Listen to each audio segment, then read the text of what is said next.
Gaza militants fired approximately 430 rockets towards Israel since the escalation intensified over the last 24 hours. That number from the Israel Defense Forces. That's in response to IDF's carrying out airstrikes on about 200 militant targets in Gaza, including an underground rocket manufacturing facility. This marks the first contentious escalation between Israel and Gaza militants since the Israeli election almost a month ago. CNN correspondent Oren Lieberman is on the Israeli-Gazan border, joins us live now. Is this ongoing, or have we seen any cessation in these launches?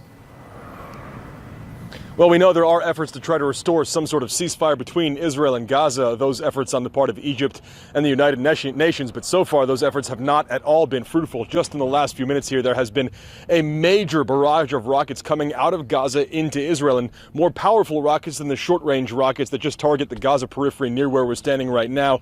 Those rockets targeting Beersheba, one of the largest cities in southern Israel, as well as Ashkelon. And for the first time since the end of the 2014 war, so for the first time in some 5 years, a red alert sounded in the city of Arad in southern Israel. That more than 40 miles away from Gaza, indicating a much more powerful, much longer range rocket used. So the escalation we saw that began on Saturday morning is very much continuing. To this point, the Israeli military says more than 430 rockets have been fired at Israel, a number of injuries, as well as an Israeli killed in the city of Ashkelon. That marks the first Israeli killed by Gaza rocket fire again since the end of the 2014 war.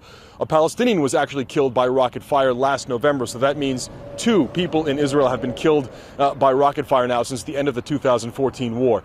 Meanwhile, Israel has carried out a wave of airstrikes across Gaza, hitting more than 200 targets they say belong to Hamas and Palestinian Islamic Jihad. The Palestinian Ministry of Health says 6 Gazans have been killed in those strikes, including a 1-year-old baby girl as well as a pregnant mother. Now, Israel disputes that, saying it wasn't an airstrike that killed those 2. Instead, it was a malfunctioning Hamas rocket. Regardless, the situation remains tense, and it continues to escalate. Victor and Christy, those efforts at a ceasefire ongoing, but certainly not successful to this point.